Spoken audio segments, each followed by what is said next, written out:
comprehensive land use plan. This is a plan that will carry us into the future, probably at a maximum 20 years, at a minimum 10 years, and it's something that I think each of you all desire to have done. So this evening, to get things kicked off, our Senior Director of Planning and Community Development, Mr. Adam McCormick, will start the program, update everyone where we are currently, and we'll proceed from there. So Adam. All right, like Tim said, this is our second meeting. We will have another one coming up in a couple more weeks, and we'll get into our schedule here in a minute. The first meeting, if y'all got to attend, with the help of Sean here, we did a survey. Got about 900 participants throughout the community, and the first one we kind of went through what the purpose of the plan is and then the results of the survey. So this is a little bit different. The goal with this one is to come up with some scenarios, and I'll go through the handouts here in a minute, and at the end we'll break up the little tabletop exercise, anybody's interested in that. We will begin just a kick off, a recap of the meeting last month. We'll talk about some current trends, some opportunities and constraints with our city limits, service areas, slopes, floodplains, things like that. Then we'll talk about the development scenarios activity, which that's the paperwork there. Basically the background, the reason we're doing this plan, the comprehensive plan update, the last plan the city had completed was in 2005. The Goodlettsville City Commission last December approved a one-year moratorium on multifamily residential to kind of have us go through our comprehensive plan process to reevaluate future development where residential would be. We've seen significant growth in high density over the last 4 years. Since 2020, the city has permitted more than 600 housing units, with 85% of those being apartments and townhomes. So that was the concern our city commissioners expressed. Definitely while they were out on the campaign trail, they had a lot of concern with residents. So that's what we're at right now. There's the growing concern, the balance, maybe there's too much multifamily that's come in recently. The purpose of the comprehensive plan, basically it's a guide for our future growth and development with the city's vision. It includes things like land use, zoning, like housing, transportation, economic development, and city services. Like I said earlier, our last plan was done in 2005, so it's been 20 years since the last plan was completed. The components of the plan will include transportation, roadways, any kind of sidewalk, pedestrian type facilities, utilities and services. The city of Goodlettsville offers sewer service and stormwater. Environmental issues like our floodplains, slopes, we've got a lot of grade areas, creeks, things like that, and then land use will be our zoning. So that's usually your components of the plans that help you kind of make decisions when developments come in and guide growth as the city wants to see it. The survey result, like I said, 900 people participated. The big issues were support for preserving rural opportunities. Our Parks and Rec, as always, fared real well. People wanted to really promote that and see that grow and protect that. And then incorporate more open space, preservation of trees, things like that going forward. A lot of continuation of the pride and the small town feel, the residents of the city. They like being close to Nashville. Of course, a regional road network. They can work anywhere and be all over Nashville due to our proximity and all the major roadways through our area. The concerns and dislikes of the survey are current road condition and traffic congestion. Feel like they're concerned with the level of apartments and hotels we have. You know, Goodlettsville is no mall town. In the 70s and 80s, a lot of the mall areas around Nashville where a lot of apartments were at. So we see that here. Expressed a strong desire for more local restaurants other than casuals, fast food chains, and then coffee shops, and a strong interest in greater walkability in the community when new developments come in. The survey also talked about priorities, and we use these priorities to kind of help us come up with the scenarios we're going to talk about, which will end game will be to revise our comprehensive plan to define this. The big deal is to preserve the neighborhood character, mitigate traffic congestion, preserve natural environment. And you can see down at the bottom, less concern or priorities was increased housing opportunities, expanding for transit, and then zoning type issues. So as you can see for the survey, the big thing was about protecting character of the city, how to handle our traffic congestion, and protecting the natural environment. Just a kind of a snapshot of where we are in the growth of some of the surrounding areas. We've grown 1.2% over this time. As you can see, we're behind other cities on that. Our home value growth is up there with other cities, and our income growth is trailing behind. That's some of the things that the city commissioners saw the reason for the plan and the concern about the multifamily. The guiding principles of our plan, we kind of talked about this. Based on the survey results, what we've heard from our planning commissioners, city commissioners, and citizens, the guiding principle we're trying to use when we're adopting or putting this plan together is preserving natural environment, protecting neighborhood character, modernizing our infrastructure to support reinvestment, especially along Main Street. You don't know about the Main Street projects going on currently. If you drove through there, all the utilities being cut up to redo the streetscape through there. Target, incentivize commercial, restaurant, entertainment opportunities. A lot of people want to see more retail restaurant facilities here. A lot of people told me they want to see people come in, spend money, and leave. Kind of similar to what the mall used to really bring for the city. A lot of the people come spend their money here, but not necessarily stay here. Expand recreational open space amenities. Like I said, our parks and recreation is well rated. Everybody's been to Moss Rock Park, knows that. But I want to see that more and protect more open space. And then really leverage our proximity to Nashville. That really be our convenience is a great selling point, but I think sometimes we don't want it too convenient. They don't want to see a lot of people move here. Really, that goes in, kind of conflicts up there at the top. We're trying to protect our neighborhood character. So what we come up with are 3 different type of scenarios. And in a little bit, we'll go through the activities we're going to have that goes through this. So what we'll ask you to do is vote on with markers and dots which scenario you think is our best. Our goal is to put together a scenario, and it could be a mixture. It don't have to be a straight line. It could be one, the other. And the goal is that our next step would be to develop kind of a plan to go off of. So residential, the scenarios would be level 1, scenario 1. That's going to be low density. New residential coming in, keep that more your low density neighborhood, your single family homes. A scenario 2 would be a mix of densities. That'd be primarily single family homes, but maybe in some areas we could have homes at a higher density, townhomes, and apartments at select locations. Or scenario 3 would be just a mixture of densities throughout the city. Going down to commercial, the goal would be scenario 1 to maintain our existing commercial. Number 2 would be to refocus on the core of the city, trying to really get more commercial in our area. Or number 3 would be major growth.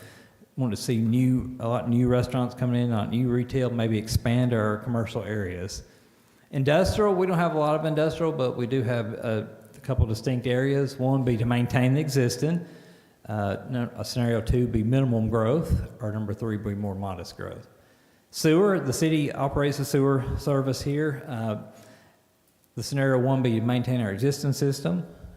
2 would be to grow the system modestly, or 3 would be expand the system for more growth. 4, fire, maintain our service area. Scenario 2 would be to modernize our service area, or 3 to expand our service area. And we've got some drawings to go along with this. This is just kind of a summary to explain these. Parks, the goal would be to maintain our existing parks. We want to upgrade and modernize our existing parks, better transportation, better amenities in those parks, different activities, or do we want to expand our park system, look for additional land for more park areas? Environment, we looked at 3 scenarios here. 1, we preserve what we got, the slopes, the creeks, the floodplain areas. And scenario 2 would be really do development and do things to help avoid challenges, like make improvements to reduce flood risk. Number 3 would be to mitigate environmental challenges. That'd be the city going after a lot of things to build citywide stormwater control systems and things like that for sewer, have the area and storm events to collect. Transportation, Goodlettsville's blessed that we got I-65, 386, several state highways with Main Street, Dickerson, and Long Haul Pike, all going right through our city limits. That's great, but it also has a lot of through traffic that leads to congestion. So scenarios there would be to maintain our existing transportation network. Number 2 would be to modernize, really look at things to help with our traffic signalization and make improvements to our roads. Or three would be to expand our network to improve the alternate routes and ways you can get around the city. As you can see, the different scenarios, one is kind of like maintaining kind of the existing area, and three would be for the city to really support growth and do things to encourage growth and that nature. So I think, Sean, you're going to switch this out for a second.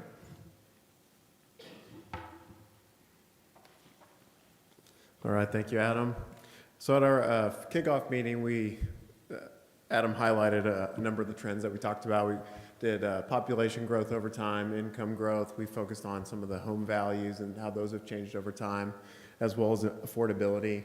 We're bringing you some additional information tonight that focuses on some of the demographic changes that have occurred within the city, as well as focusing on some of the home ownership and then commute times and how those have changed over time. So start off and we'll look at just race and ethnicity and changes between 2010 and now, or 2023. And so I know it's coloring is a little bit hard to tell, but that bottom bar is white non-Hispanic residents, which has decreased over time from 74% of the city's population to 56%, which is roughly 2,000 residents. And then if you go up to the darker green bar, that's an increase in the Black or African American residents from 14% to 27%, which is approximately 2,500 residents over that time period. And then going up one more, you'll see a lighter green bar, and that's going to be an increase in residents that identify with two or more races, increasing from 2% to 11% over that time period, roughly 1,500 residents. And then some of the other that you'll see is those that residents as Asian or Native Hawaiian or American Indian, which make up smaller percentages and have fluctuated a little bit over that time period. Looking at age, this breaks down the different age groups as defined by the census. And so we've got under 5 on the far left, and then on the far right we have 85 years and older. And so in looking at that change over time, Goodlettsville's population is aging. You'll see a decrease in the 20 to 24 age group from 8% to 4%, as well as a decrease in the 45 to 54 age group from 16% to 11%. But then you'll see increases as you go further out into the older age groups, an increase in the 60 to 64 age group from 4.5% to 7%, and then also an increase in the 65 to 74 age group from 6.5% to 9%. And then lastly, on the far right, you also see a doubling of the 85 plus age group from 1% to 2%. Looking at home ownership, I know this is one that's been talked about by the commission and has been brought up. The percentage of home ownership in Goodlettsville, this is a kind of an interesting one. If you follow that red line, that's the home ownership rate, which actually started off fairly high at 63% back in 2010. That was also around the Great Recession, and so that number has dipped over time to a low of 57% in 2015, but has steadily rebounded to 63% by 2023, which is fairly comparable to trends across the state as well as the nation. The U.S. average is 65% for home ownership rate, and Tennessee's is slightly higher than that at 67%. And overall, the number of homeowners has actually grown over this period of time. That's what you see in the blue bar. The number of homeowners has grown by nearly 1,000 between 2010 and 2023.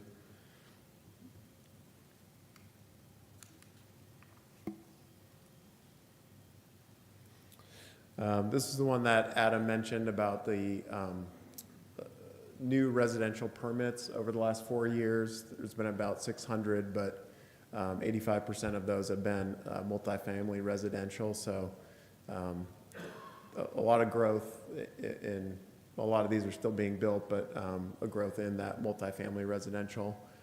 And as of now, kind of the housing units breakdown by type. Of the 8,100 housing units in Goodlettsville, roughly 60% of those are single-family homes. So majority of those are single-family. About a third of them are apartments.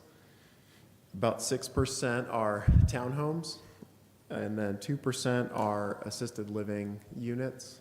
And then rounded off with about 0.5% are mobile home units. So kind of switching gears over to from like the housing land use side to commutes. Commutes have changed over time in Goodlettsville as well, and I'm sure a lot of you experienced that. And looking at this change over time, commute times consume more time for residents. There's fewer residents with commutes that are 35 minutes or less, with one exception, the 15 to 19 minute commute. And then as you look out to the longer commutes, there's actually a greater share of commutes, 35 to 44 minutes and 60 minutes or more. And those are the ones that you see towards the top.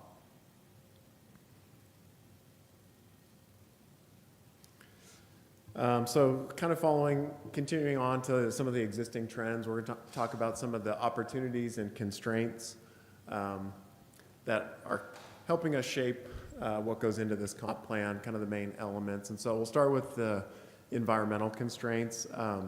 These are some of the maps that we have available to kind of provide some detail on what you know about your community, but just allows us to put environmental constraint layers in the context of other layers like transportation, utilities, and land use considerations. And so looking at the environmental constraints, you see some of the flood hazards that exist within the city limits. Flood hazards on the left, and then we have steep slopes in the middle. And when we combine those, you'll get a sense of, the city really is kind of bordered by some of these hazards, especially the steep slopes on the north side of the city. And then you'll see the flood hazards that almost bisect the city through the middle with Mansker Creek and some of the challenges that creates. And it also helps to then identify, possible challenge opportunities to avoid these constraints or to mitigate them. When we look into the utility side, we're looking into the transportation network, the sewer system, the stormwater system. As Adam mentioned, the transportation network is pretty extensive for a city the size of Goodlettsville. A lot of main arteries and interstates that move through the city. I-65 can act as a barrier in some parts, given that it bisects the city from north to south. And then there's also the sewer system that has some areas of the city that it does not extend to, and so there's parts in the northeast of the city where the sewer system doesn't reach, as well as some portions on the west side that the sewer system doesn't cover. And then we get into some of the services. Obviously, park system is a little bit hard to see in green there, but and you look at the park systems, a lot of usage of Moss Wright, P Park, Pleasant Green. And when we look at the police and fire, those are the main police station and the fire station. They both have to serve the entire city, and so there's also considerations that need to be taken into account for where we grow. The fire and police need to be able to serve. And so if we're going to grow, is there going to be additional fire stations or new stations in order to serve those areas? You'll see on the background of that fire and police map, is also the building footprints. So where there is existing development throughout the city, and you'll see there's really a a core network within kind of the middle there. And then we get into kind of the land uses, and so residential consumes a significant share of the land within the city. We also have the commercial area, which tends to fall within the main transportation corridors.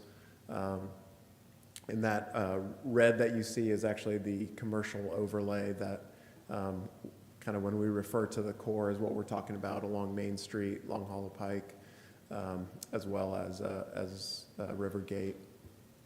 And then lastly, the mixed use, which is a smaller portion, but encapsulates the area of the mall that are targeted for redevelopment.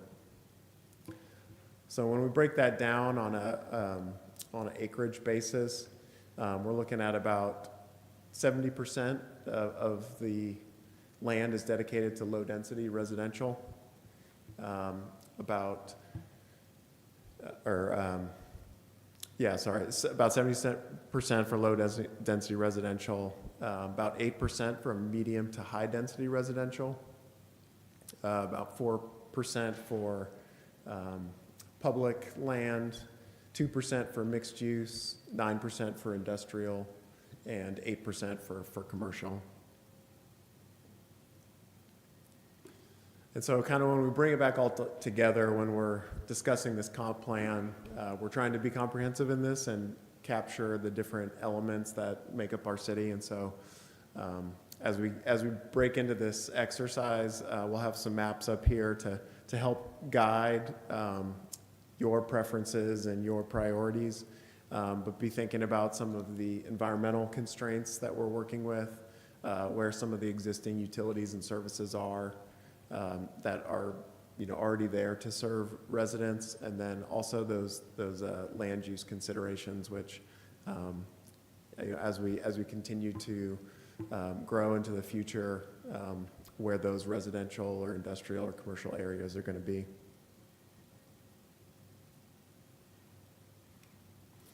Another factor to be thinking about too is that there's a lot of existing plans that exist not only within the city, but also that are at the regional and state level. Goodlettsville has a Parks and Rec master plan that shapes a lot of the upgrades to the existing parks within the city. There's also a number of transportation plans at the regional and the state level. The Metropolitan Planning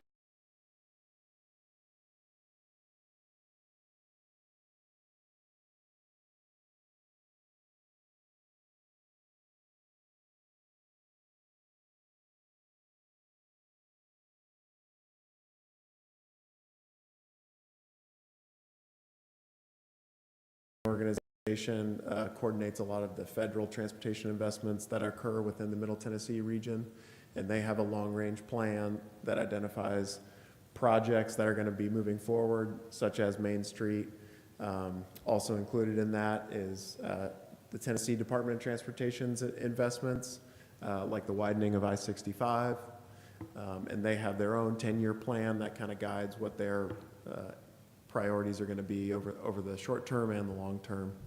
And then Nashville, as you're probably aware, recently passed a referendum to expand transit along a lot of the primary corridors in and out of the city. And I think Nashville Next, its land use plan for the city identifies a lot of the kind of core center area that can be a kind of an urban district within the Davidson County in the mall area.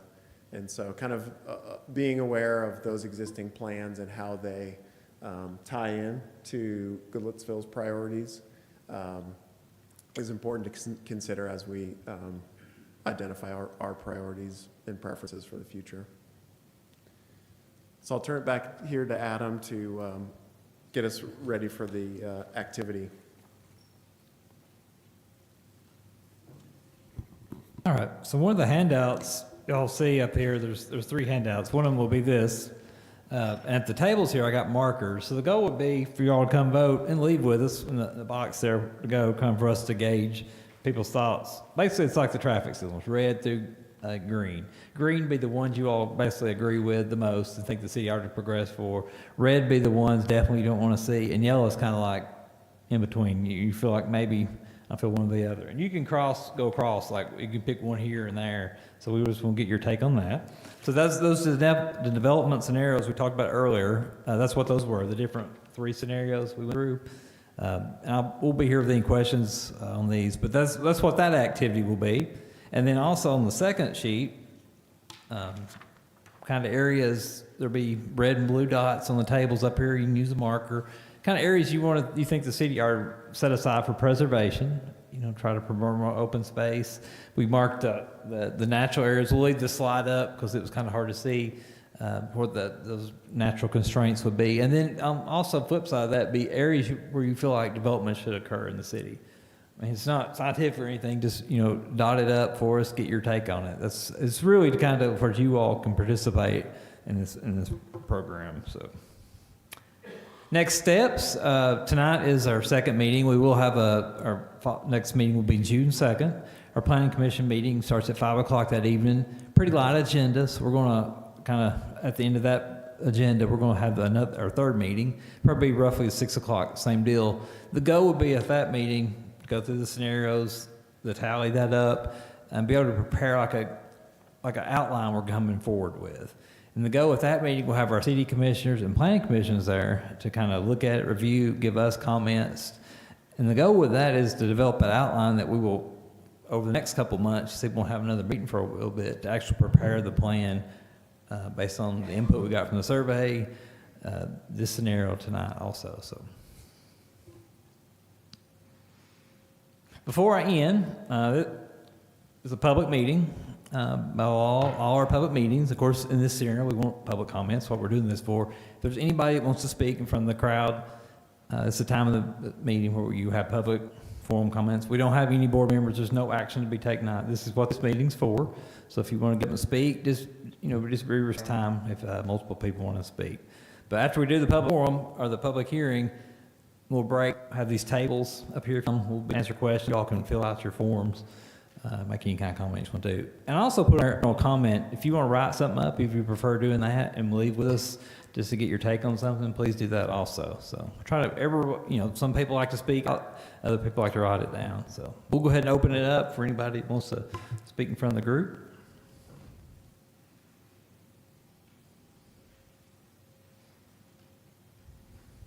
And if you want to sit where you're at and speak, we can probably hear you, so. All right, looks like everybody's getting excited. Okay, jump on scenarios. So.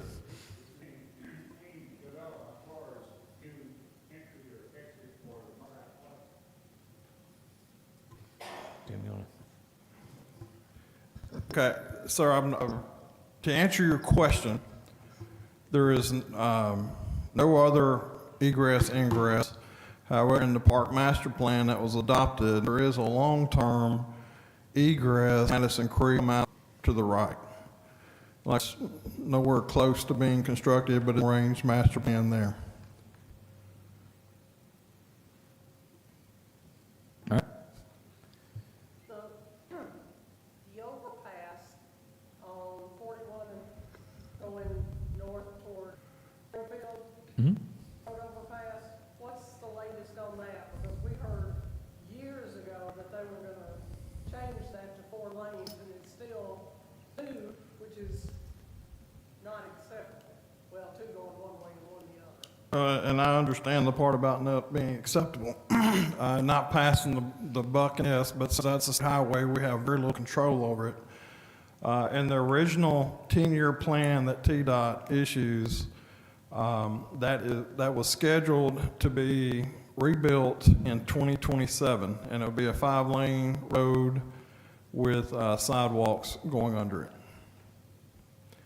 I will tell you also that it is in the Improve Act, the act that was adopted that raised the gas sales tax. So it's legislatively, it's mandated that it has to be done at some point, but that's all I can tell you at this point. I will tell you that CSX has been a hindrance in getting it done. Well, so if it's 2027, so we're still gonna be dealing with I-65 and the widening and 41 being messed up. Am I hearing that correctly? Well, I think the point of 2027 was to take on that project about the time I-65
was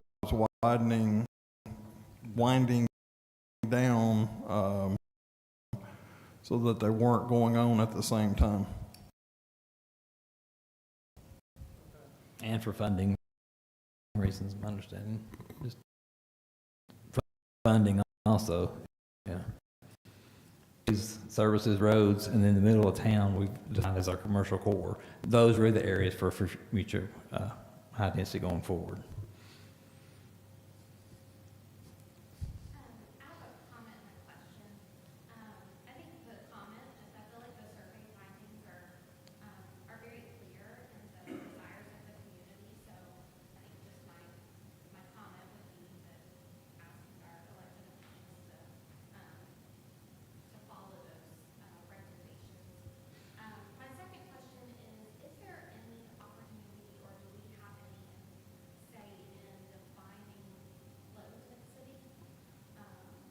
Is that on the table to change what low density means for our system? Definitely put that one in the comments. I mean, low density in our city, it ranges anywhere from, of course, less than an acre to 1.7 units an acre. So that's less than 2 units an acre. That's what we currently define low density as. If there's thoughts on that, now that can be. We got different zone districts that do that. Like Minridge out there, it's considered a low density planned unit development. But it's still, the lots are smaller, of course, than that, but they balance it out with open space. So that's considered low density. Then you go like Masson Creek, Hit Lane, those big acreage properties, that's also considered low density. So yeah, definitely, that'd be something we can review, but that's where we define it currently. So the moratorium, the high density moratoriums for 3 units an acre or more. So that would be different project exam, of course, apartment complexes would be that. Parkview, this project behind us is 3 units an acre. So that would fall under high density also. So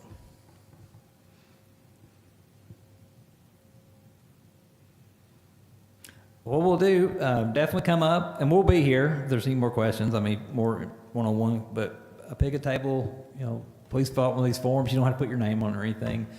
Fill that out. Our social media coordinator will put our PowerPoint online and these online if anybody wants to do them that way. But definitely, this is how we get feedback from you guys, and we will take this and tally it, and in our next meeting kind of go through it and go through some suggestions. So, but we do. Thank you for coming.